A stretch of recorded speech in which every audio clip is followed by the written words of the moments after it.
নমস্কার সবাইকে, কৈলাস স্টাডি সেন্টারের তরফ থেকে আজকের এই ভিডিও দেখব আমরা ঝাড়খণ্ড জেটের যে বাংলা রয়েছে আর ক্লাস 1 to 5-এর বা 6 to 8-এর পত্র 1-এ যে বাংলা রয়েছে সেই সিলেবাসের আজকে একটা টপিকস নিয়ে আমরা আরও আলোচনা করব। এর পূর্বে আমি আরও 3টা ভিডিও আপলোড করেছি বাংলা পত্র 1-এর জন্য, ঠিক আছে।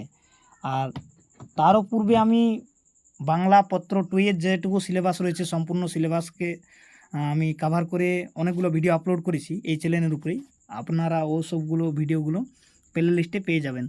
তাহলে এখন যেটা বিষয় হচ্ছে সেটা হচ্ছে যে পত্র 1-এর আমরা অন্য আরেকটা টপিক্সের উপর এখন আলোচনা করব। তো চলো ভিডিওটা শুরু করা যাক। ভিডিওটা শুরু করার পূর্বে বলি, যদি আপনারা এখনও পর্যন্ত আমার এই ইউটিউব চ্যানেলটা সাবস্ক্রাইব করে না থাকেন তাহলে চ্যানেলটিকে সাবস্ক্রাইব করে নেবেন পরবর্তী ভিডিওটা সব থেকে আগে পাওয়ার জন্য।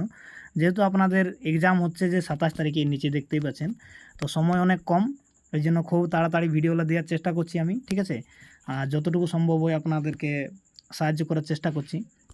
তো আপনারাও আমাকে সাহায্য করুন, চ্যানেলটিকে সাবস্ক্রাইব করুন, ভিডিওগুলো শেয়ার করুন, লাইক করবেন। তো চলো এবার দেখা যাক আজকের এই ভিডিওয় কী কী প্রশ্ন নেওয়া হয়েছে।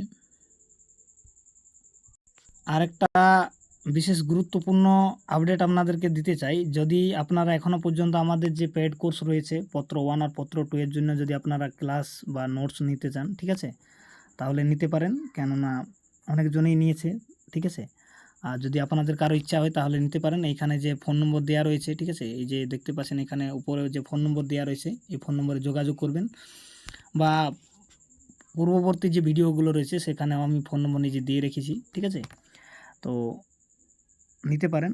আর আজকের এই ভিডিওয়ে আমরা দেখব বিভীষণের প্রতি ইন্দ্রজিৎ কবিতাটি থেকে কীরকম আপনাদের প্রশ্ন আসতে পারে, যেটা রয়েছে ঝাড়খণ্ড মাধ্যমিক বোর্ডে, ঠিক আছে। তো এখানে প্রথম প্রশ্ন যেটা নিয়ে আছে সেটা হচ্ছে যে বিভীষণের প্রতি ইন্দ্রজিৎ কবিতা অংশটি কোথা থেকে সংকলিত হয়েছে। মেঘনাদ বধ কাব্য থেকে হয়েছে, বাকি অপশনগুলো দেখার প্রয়োজনই নেই। তারপরে যে প্রশ্নটা নেওয়া হয়েছে সেটা হচ্ছে যে বিভীষণের প্রতি ইন্দ্রজিৎ কবিতা অংশটির রচয়িতাকে, তো এটা মাইকেল মধুসূদন দত্ত হচ্ছে রচয়িতা। পরবর্তী যে 3 নম্বর প্রশ্ন নেওয়া হয়েছে সেটা হচ্ছে যে বিভীষণের প্রতি ইন্দ্রজিৎ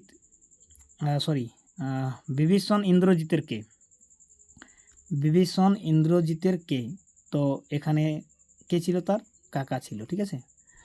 এখানে নিচে উত্তর দেওয়া রয়েছে, ঠিক আছে, এখানে উত্তর দেওয়া রয়েছে, স্ক্রিনশট করে রেখে নিতে পারেন। আর পরবর্তী প্রশ্ন হচ্ছে 4 নম্বরে ইন্দ্রজিৎ কে ছিল, রাবণের পুত্র ছিল, ঠিক আছে। ভালো করে বললে লঙ্কা অধিপতি রাক্ষস রাজা রাবণের পুত্র ছিল।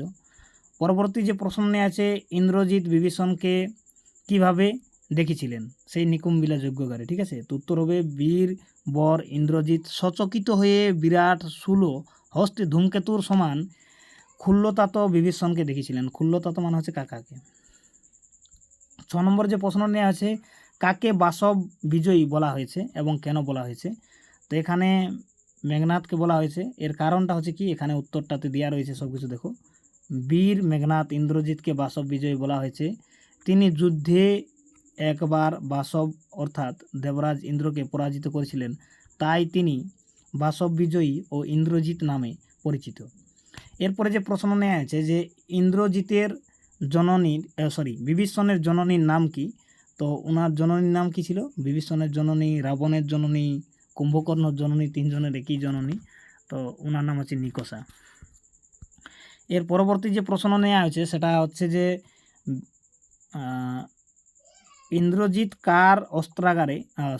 ইন্দ্রজিৎ কার কাছে অস্ত্রাগারে যাওয়ার অনুমতি চেয়েছিলেন এবং কেন, তো এখানে কার কাছে চেয়েছিলেন, বিভীষণের কাছে চেয়েছিলেন। উত্তরটা এখানে দেখে নিন যে নিকুম্বিলার যজ্ঞাগারে আচানক রামানুজ লক্ষণ দ্বারা আক্রমণ হয়ে ক্ষুল্লতাত বিভীষণের কাছে লক্ষণকে জমালয়ে পাঠানোর জন্য অস্ত্রাগারে যাওয়ার অনুমতি চেয়েছিলেন। তো বিভীষণের কাছে চেয়েছিলেন কাকে জমালয় পাঠাবার জন্য, লক্ষণকে জমালয় পাঠাবার জন্য।